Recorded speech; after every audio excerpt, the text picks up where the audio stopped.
So, in one of the last chapters of the book, there is an entire game which I think it's beautiful to watch, and I would like to share it with you guys. Here we go. So, we are on. So, we are on chapter 23. The title is My Favorite Swindle. It's game 14 between Junta Ikeda and Saptarshi Roy Choduri. Junta Ikeda is 2261, so it's a master level, and Choduri is 2469, probably GM, it could be a Grandmaster or International Master. E4, B6, D4, Bishop B7.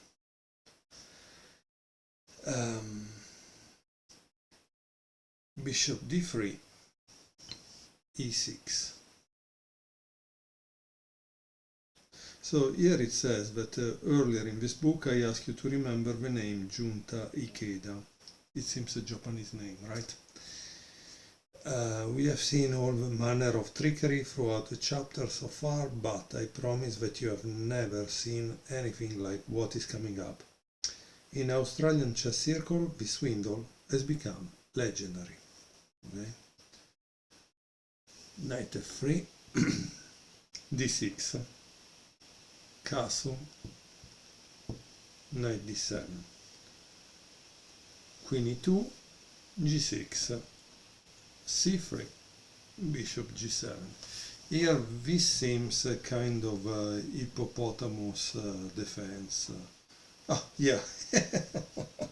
Okay, sorry guys.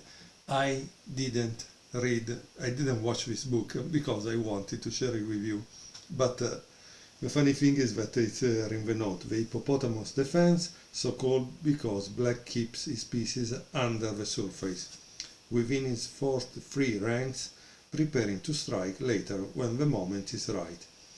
Initially thought of as a beginner's opening, it has recently been given more respect by Grandmaster, partially on account of GM Tiger Hiller Person assessment in his excellent books on the modern defense.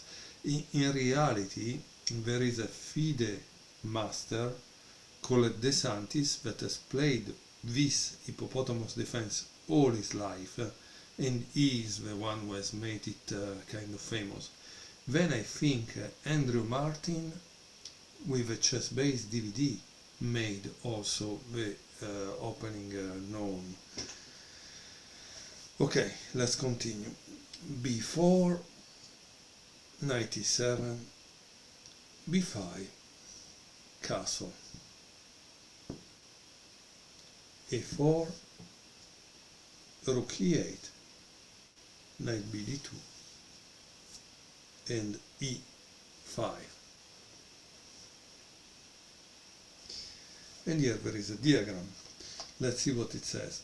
White's treatment of the opening has been conservative, to say the least. Black takes this moment to strike the first move beyond his third rank and poses a difficult question. Obviously, if you want to take, if you want to go forward, blah blah blah.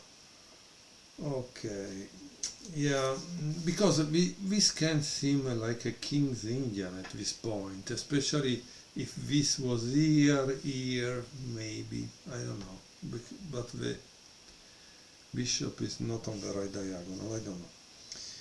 Let's see what happens here, okay? So, after d5, no, wait a second. So, e5, yes, bishop b2, e takes d4. There was a surprising alternative here. Wow, let's see the surprising alternative. Knight d5. Wow. Threatening to jump into f4. E takes d5. It's a mistake, obviously, because tac, tac, tac, tac, and tac. And this wins for black. Yeah, very interesting.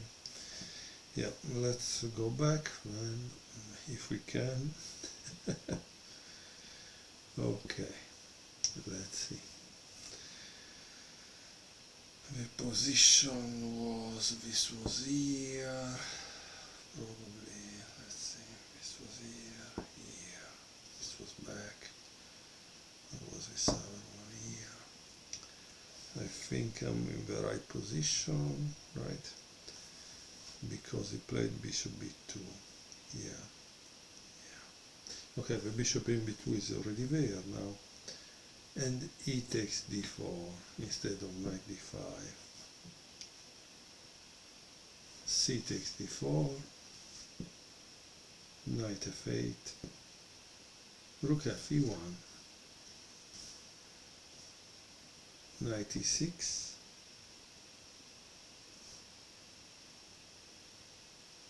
and knight b3,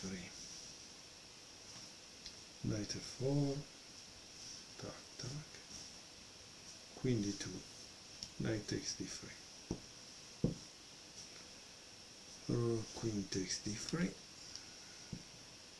and d5. Let's see if we are in the correct position. Yeah, it looks so.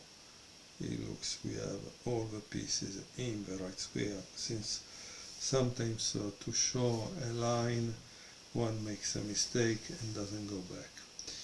Okay, having claimed white's d3 bishop, black naturally seeks to open the position, but f5 was even stronger, it says. Okay, f5 compared to what? Compared to d5. So instead of d5, you should have played f5. Okay. Oh, let's see what happens. e5. Yeah, okay, now it makes sense, right? Because in this way, if you play f5, you still keep this diagonal open. With d5, this bishop, so it needs to change probably place, right? Let's see what happens. e5, c6, bishop c1, a5, bishop f4, c takes b5, a takes b5, bishop c8. Like I said, he needs to change the diagonal. If this is a kind of King's Indian, in order to play this, you need to change the diagonal. Queen d2, bishop g4, rook e3, probably protecting this because it doesn't want to be doubled, queen d7, queen e2, knight f5, rook d3, boom, queen takes b5, h3, bishop takes h3, queen takes h3, a4, knight d2, and queen d7. Let's see, a pawn up with an unstoppable roll on the queen side.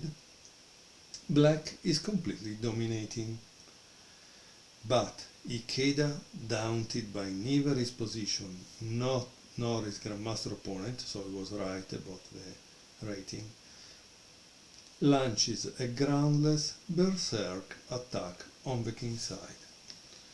Unfortunately, as human, we are not calculator computers, and so we can be scared by stuff.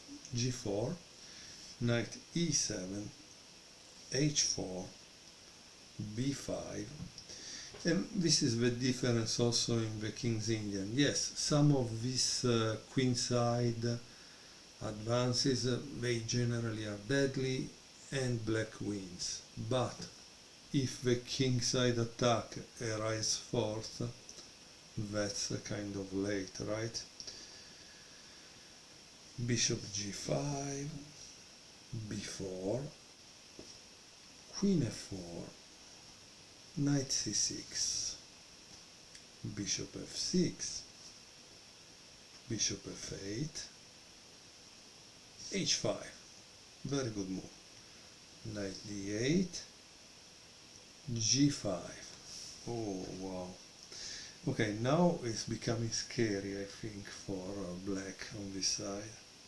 Let's see what it says. White kingside pawns mirror black's pair on the queen side, but it is inconceivable that white's attack could be in time. Let's see what happens. Knight e6, queen h4, b3. Ay, ay, ay. And now a clever move by white, rook b1, a really clever move. While white's entire hopes lie with his kingside attack, Ikeda is rude enough to take a moment to slow down his opponent's play on the other side of the board. This move not only gains him some time to prepare his trap, but also encourages black to move another piece away from the defense of a king. Rook e b8, king g2, b2. Wow.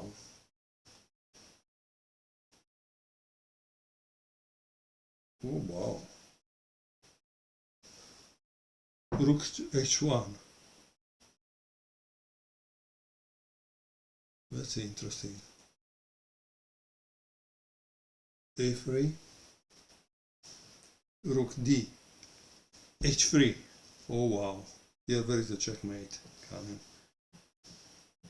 a2. Now nobody cares about having a rook, a queen there, because hey, it's over. You can see it. You can feel it in the air, I think. You can feel it in the air. So it says, it seems that white's attack has come to a halt. Black's king is amply defended, and h take g6, f take g6 promise nothing. Meanwhile, black threatens to promote twice. With nothing left to lose, Ikeda reaches into his bag of tricks to create an illusion of breathtaking proportion. Boom! Bishop g7. Now there is a problem, right? Let's see what it is. One of the most audacious moves I have ever seen, which caused at least one grandmaster spectator to laugh out aloud. And yet, it's pure bluff. In fact, if one were so inclined, and I was, one can confirm that black has no less than 47 winning moves in this position, including all 8 promotions. Okay, so here he put all the 47 moves, but you cannot really see it, honestly. I cannot read it, it's too small for me. I probably need to use the phone in order to read it.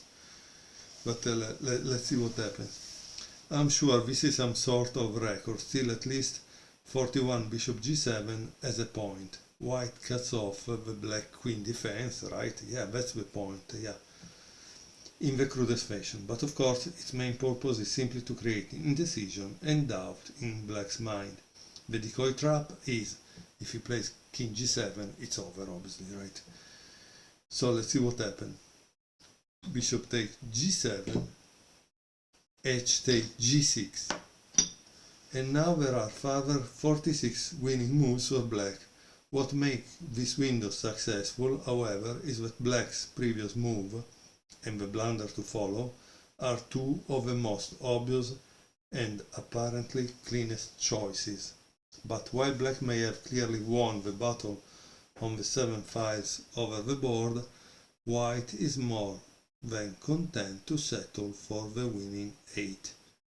What does he do? H take g6. Super blunder. And obviously the next is check. I mean, this guy was a grandmaster. I don't understand. I don't understand.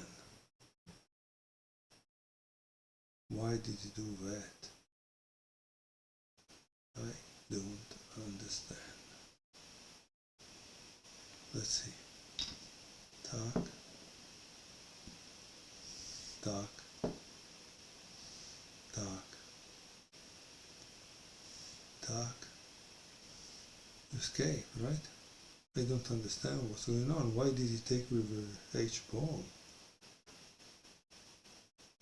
Boo. Oh, wow. That's crazy. Okay, honestly, interesting game, but I mean, why with H pawn? You know what I think? These are move 42. Maybe black was short of time and we don't know it. In any case, the book continues with a set of exercises, right? And there are like 100 of them. So I believe the book is interesting at least for the exercises and all this position that can give you some ideas on how to try to save a game or even win, like in this case. Very interesting, but again, all of this works because we are playing against humans. Machines are terrible, they kill you. I hope you enjoyed the game.